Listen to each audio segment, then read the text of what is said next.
Thank you, Joel. Thoughts are prayers. The topic for my talk today was thoughts are things. And Kim, 2 weeks in a row, the consistency, wow. Thank you. Thank you very much. I couldn't have said it any better. In fact, I'm not going to.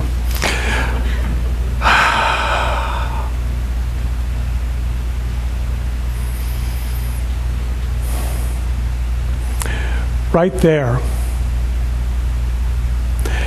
And the realization that the very presence of the divine lives within me is the essence of who I am. In any place, any moment, any time in which I feel like I am not in line with that, not in harmony with that. And I know this because the indicators are a sense of pain or loss or lack or limitation or dis-ease or disharmony. And those are only roadsides along the highway, the journey to enlightenment that lets me know that it's time for me to move on to something greater, something more magnificent. That divine presence which does not know any pain or suffering or loss or lack of limitation or big or little, good or bad. It just is. That's the thought that I desire to carry in my heart, in my mind, in my body, in my soul, in all times.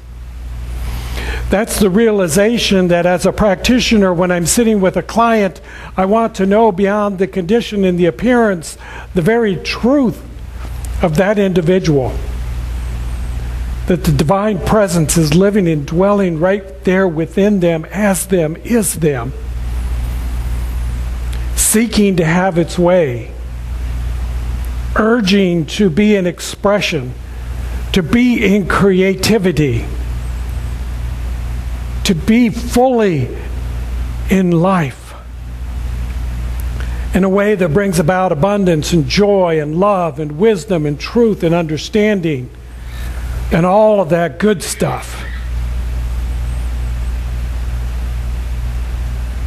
That's what I choose to know.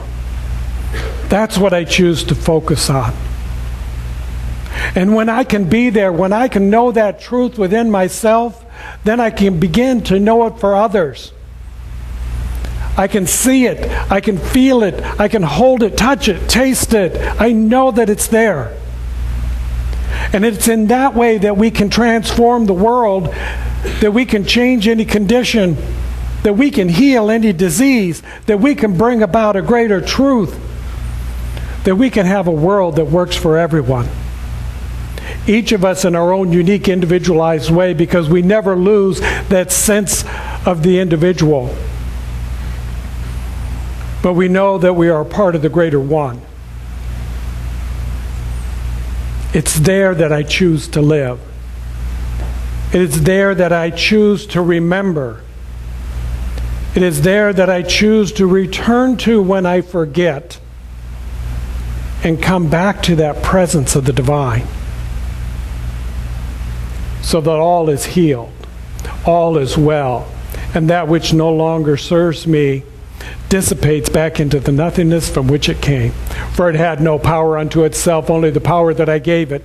And I choose to bring my power back to myself right here and right now, knowing that that is my truth. It is the truth of this center. It is the truth of each and every one of us here. We live this, we express this. It is why we show up in celebration on each and every Sunday, to be in that place of good and very good. And so it is in that that I surrender, surrendering to the power and the presence within, that which dwells within each and every one of us. And so it is in that knowingness and in that gratitude that there is nothing that I need to do of myself, for it is already done in the divine mind, that I give this up and over and into the universal law where it is made whole and perfect and complete. It is revealed in the truth that it is. It is declared to be good and very good. And we can affirm this as we say together. And so it is.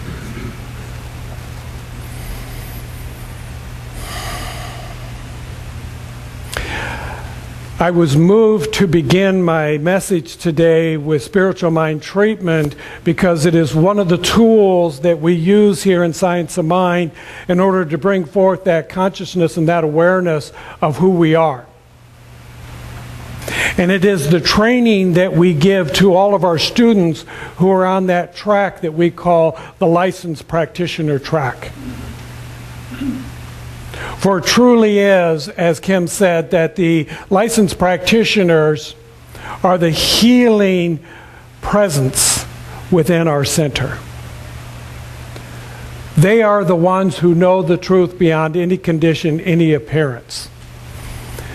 They are the ones who stand in the light to be the guide and the facilitator for anyone else who chooses to move on this journey into perfection, to move on this journey of enlightenment, of awareness, of consciousness. All a bunch of words, but it comes down to, what do you feel? Feeling is what you know. If you know it, you feel it. If you feel it, you know it. If your foot hurts, you know it. You can feel it. When you're in that place of joy and bliss and love and excitement, you know it because you can feel it. And you feel it so strongly that it doesn't make any difference what's going on in the outer world. It has nothing to do with you. You're not responsible for everybody else's behavior. Let it go. Let it be. Get out of their business. Take care of your own. Be in alignment with the truth of who you are. I was so blessed and honored this week because I was invited to attend the oral panels for the graduating practitioners at Palm Desert. And let me explain this just a little bit because of the process. Because you know that there's some classes that we offer that lead up to practitioner study. And if you take them one at a time, it basically takes you 2 years to get there. Now you can try to cheat, you can try to cut corners, you can try to get around it in some other way. You can, jump some hurdles and move around some different ways, and you can try to get there a little bit faster. But I guarantee you, if you try to short circuit the process, it'll catch up with you. It really does. And that phrase that it will bite you in the ass comes to mind. It will find you. You can run, but you can't hide. So you spend 2 years just getting ready to enter into this study of practitioners. And then when you step onto that path, onto that track, onto that journey of becoming a licensed practitioner, you have 2 more years of study to do. Aren't you tired?